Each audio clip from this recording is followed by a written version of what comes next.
আসসালামু আলাইকুম। আশা করছি যে যেখানে আছেন আল্লাহর রহমতে ভালো আছেন। আমিও ভালো আছি। আজকে আমি আপনাদেরকে ভর্তা করে দেখাবো। ১ টা না ২ টা একসাথে ভর্তা করে দেখাচ্ছি।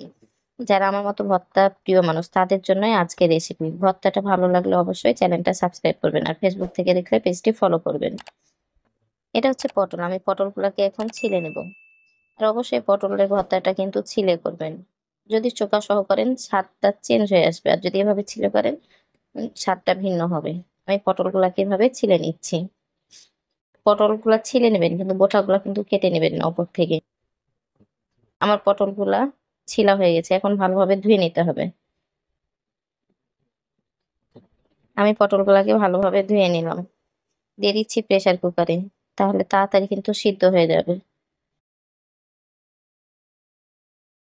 দিয়ে দিচ্ছি পানি। আমি এখানে পানি কিন্তু ১ কাপের চাইতে একটু বেশি দিলাম। আর যদি আপনাদের মেজারমেন্ট কাপ না থাকে তাহলে অবশ্যই পটল বরাবর পানি দিবেন। মুখটাকে লাগিয়ে আমি এখন চুলার উপর দিয়ে দিচ্ছি। আমি এখন একটা সিটি দিয়ে নেব। আমার দেখেন একটা সিটি উঠে গেছে। আমি এখন চুলাটাকে অফ করে দমে রেখে দিলাম।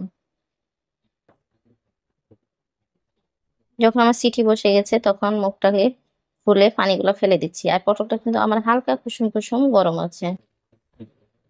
চুলার উপর একটা ফ্রাই প্যানে দিয়ে দিচ্ছি সরিষার তেল। একটু কম হচ্ছিল তাই আরেকটু এড করলাম। দিয়ে দিলাম কাঁচামরিচ। আমি এখানে ২ টা কাঁচামরিচ দিয়েছি। দিয়ে দিচ্ছি ২ টা পেঁয়াজ কুচি। আমি পেঁয়াজগুলাকে চিকন করে কেটে নিয়েছি। একটু নেড়ে দিলাম। এখন পটলের বোঁটাগুলাকে ফেলে দিব। অবশ্যই এভাবে পটলের বোঁটাগুলো ফেলে দেবেন। পেঁয়াজটা লাল হয়ে এসছে। আমি দিয়ে দিচ্ছি লবণ স্বাদ মতো। যে যেমন লবণ খাবেন। তারপরে আমি পটলগুলাকে দিয়ে এভাবে খুন্তি দিয়ে ভেঙে, ভেঙে দিচ্ছি। মনে হচ্ছে আমার খুন্তি দিয়ে নাড়া হচ্ছে না। আমি এখন একটা চামচ হাতে নিয়ে পটলগুলাকে ভেঙে নেব।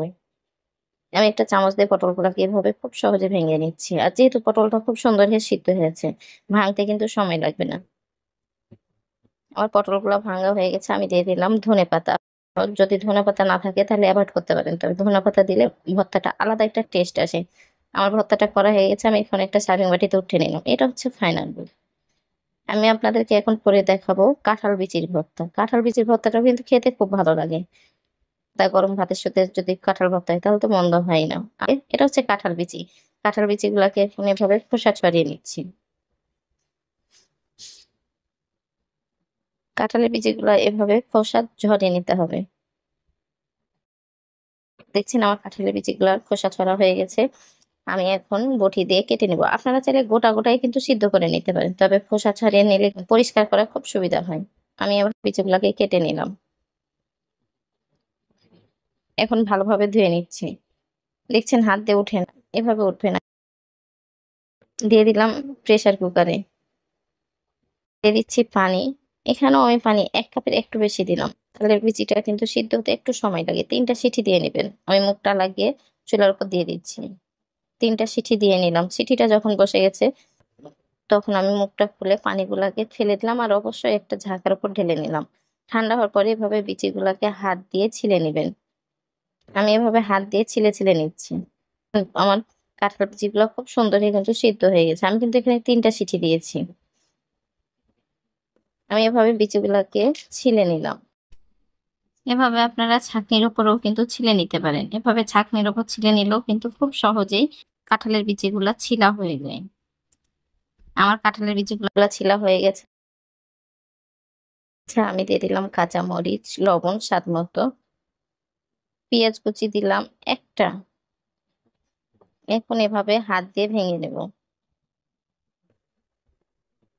বিচিগুলাকে এভাবে হাত দিয়ে ভেঙে, ভেঙে আমি মাখিয়ে নিচ্ছি। আর যদি মনে হয় যে আপনাদের হাত দিয়ে ভাঙছে না তাহলে অবশ্যই আপনারা গিলাসের বা মগের নিচ দিয়ে কিন্তু মাখিয়ে নিতে পারেন। দিয়ে দিচ্ছি সরিষার তেল। যেহেতু ভর্তা, ভর্তাতে সরিষার তেল ছাড়া কি হয়?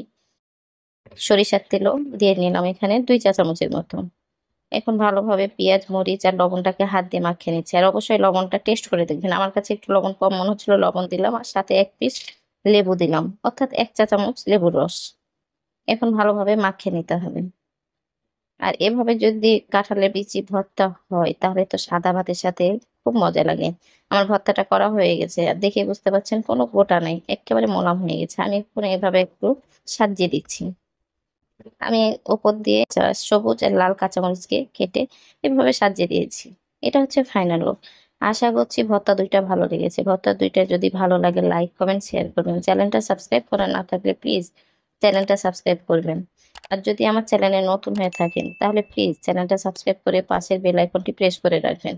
তাহলে নতুন রান্না আপলোড করার সাথে সাথে নোটিফিকেশন চলে যাবে। আর অবশ্যই কমেন্টে জানাবেন আমার ভর্তা দুইটা কেমন হয়েছে। আল্লাহ হাফেজ।